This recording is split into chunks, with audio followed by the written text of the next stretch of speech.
Here we are looking at our beautiful place, our Africa, our Kabale, this is our Kabale, our Kampala, and wondering, are we ever going to stay here in peace? So for those of you who are in cities, those of you who are in the diaspora, following what happened recently, are we coming back home? Are you coming back home? Or is our fate to stay where we are? Stay put, make home, and plan our retirement. Welcome back, my people. It is Auntie Jackie's Diaries. And I've been thinking about the couple that passed away.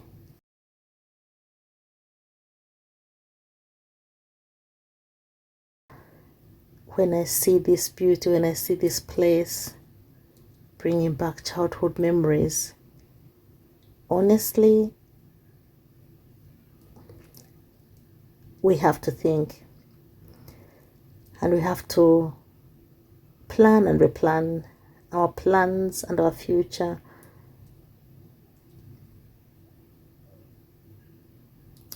So yeah, welcome to the channel, welcome back to the channel.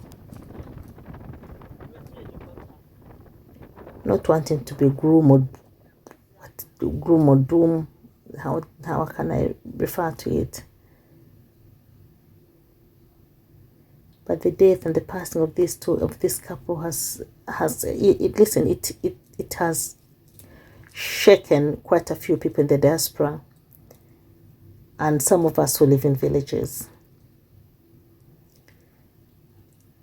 And if to be honest with you, when I went in my unfinished house, on one hand, I was really happy I did in that case, because if you look at the house, people are coming in the house thinking, oh, you have no chairs, you don't have this.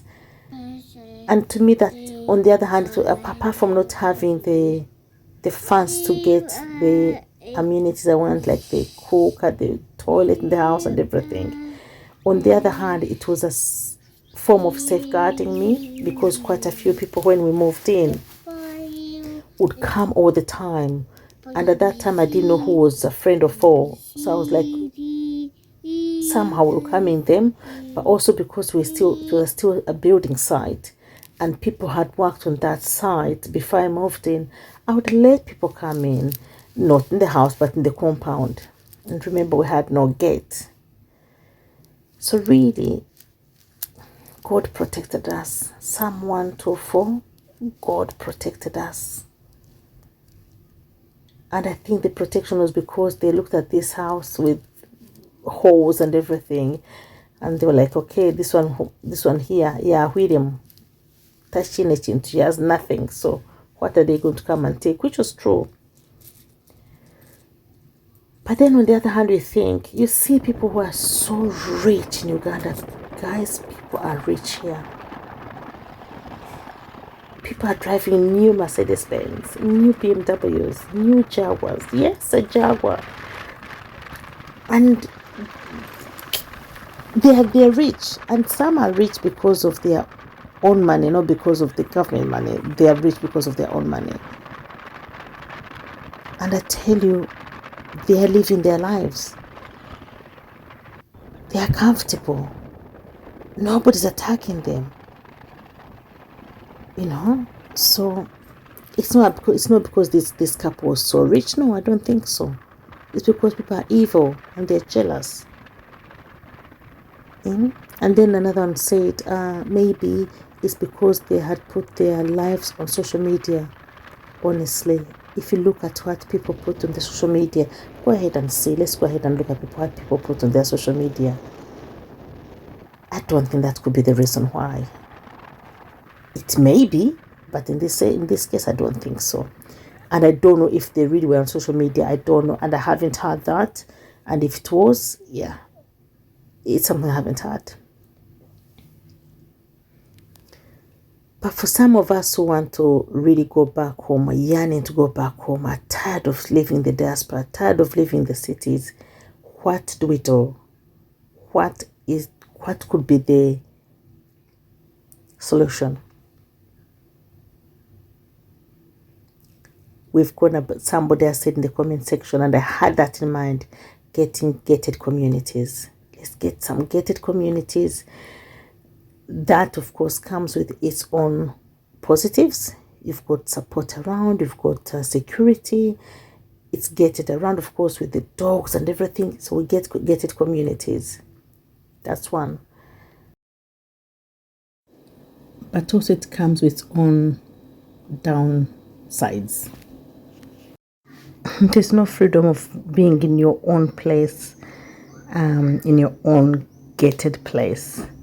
However, I think there are some, actually, if I'm not mistaken, which I've seen, they are gated communities, but each person has got their own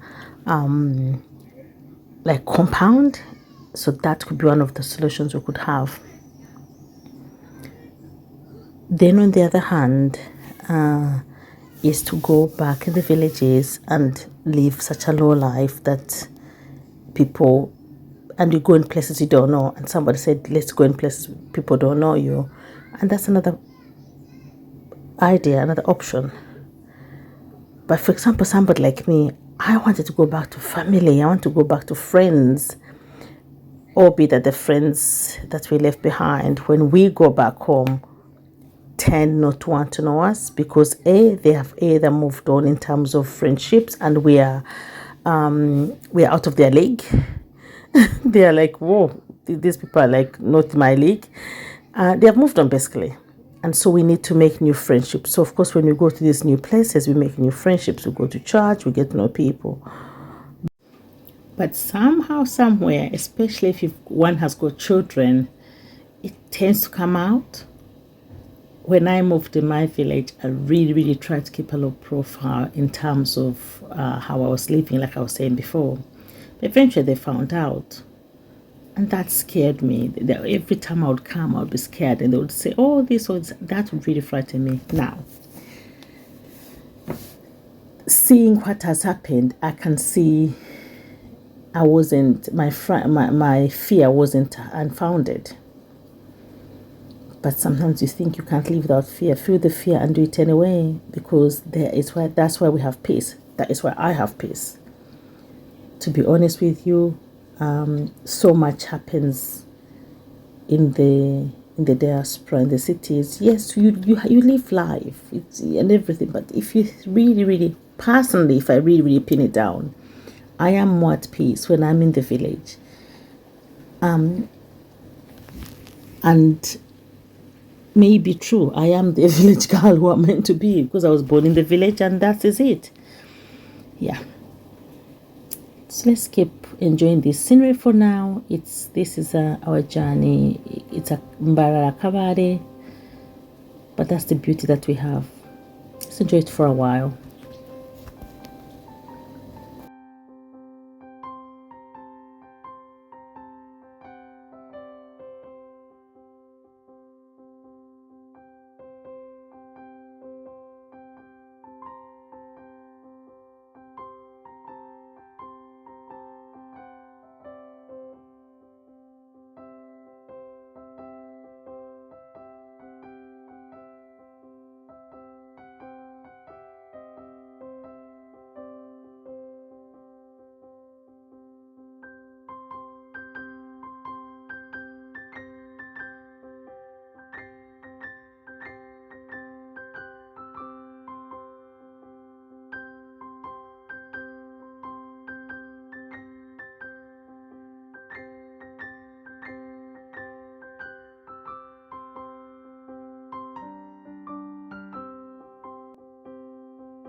As I'm recording this, it's raining outside, and I'm looking at these houses on our way, which are developing.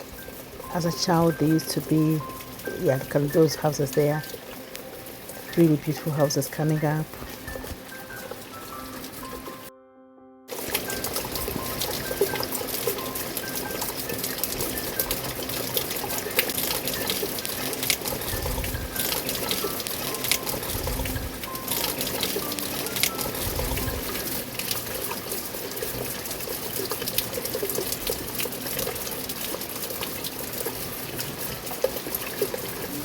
Recently went to Italy, and some parts of Italy reminded me of Kabale, like here.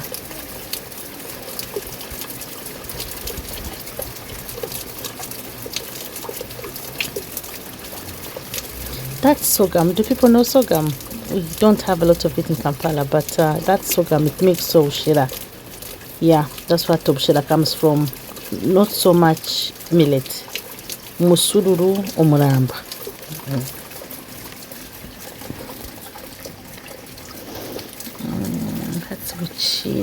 That's Buchinda, where I originate from, if I'm not mistaken. I'm doing this after I've passed, and I may have forgotten my place of. Yeah, that's Buchinda. People remind me. Only Buchinda. Tekwe. I hope that, yeah, that's Buchinda, where we originate from. If I'm wrong, stand to be corrected.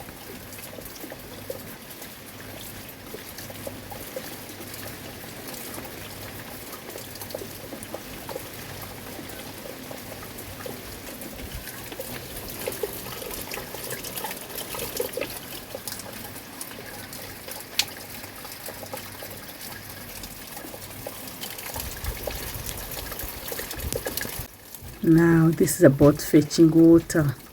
People fetch water from very, very far. And that's the thing about living in the mountains. I remember when I used to be in secondary school, and we had to trek water from the bottom of the hill up to the dormitories. Oh, Mushingiro, which I also don't see in Kampala a lot. Of course, my village is a small village here. So onward journey between Kabale and Mbarara, and really seeing the beauty, and this being one of my return videos, I thought let me come back with one from home. By the way, I wouldn't mind living there, like there where you see now, in the bush with nothing. But of course, security, I would fear security being by myself. Yeah. So I've seen people who have gone like couples, and they live in that place, and they're really, really. I am like, you know what? I would love to live like that.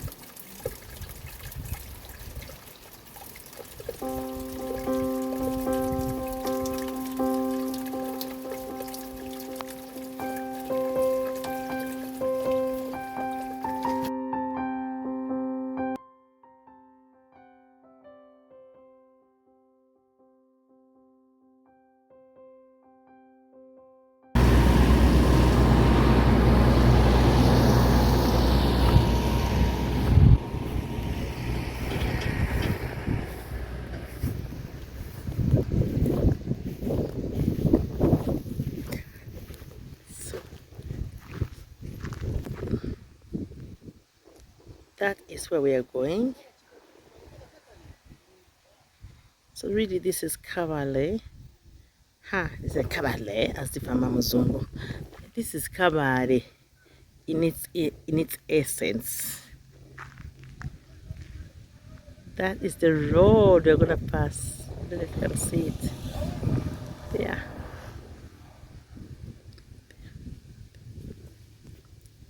It's beautiful. I love this.